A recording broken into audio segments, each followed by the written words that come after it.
ایک آدمی بتوں کا پجاری تھا۔ وہ ایک جگہ بیٹھ کر یا صنم کی تسبیح پڑھ رہا تھا۔ رات کو تھک گیا تو اسے اونگ آنے لگی۔ جب اونگ آئی تو اس کی زبان سے یا صنم کے بجائے لفظ یا صمد نکل گیا۔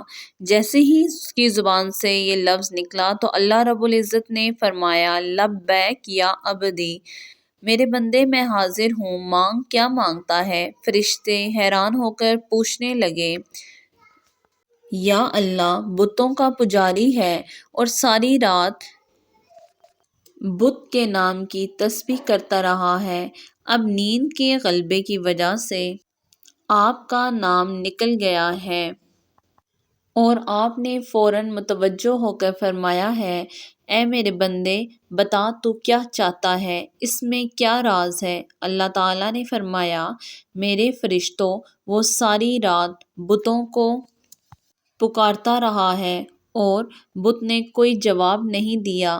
جب اس کی زبان سے میرا نام نکلا، اگر میں بھی جواب نہ دیتا تو مجھ میں اور بت میں کیا فرق رہ جاتا؟ جو پروردگار اتنا مہربان ہو کہ بندے کی زبان سے نیند کی حالت میں بھی اگر نام نکل آئے تو پروردگار اس کو بھی قبول فرما لیتے ہیں، تو ہم ہوش و حواس میں دعائیں مانگیں گے تو پروردگار ہماری دعاؤں کو کیوں قبول نہ کرے گا؟ دعا ہے کہ پروردگار عالم ہمیں اپنی سچی محبت عطا فرما دے اور موت کے وقت ہمارے پاس ایمان کی نعمت سلامت رہے اور قیامت کے دن نبی کریم صلی اللہ علیہ وآلہ وسلم کے جھنڈے کے سائے تلے حاضر ہو جائیں۔ آمین ثم آمین۔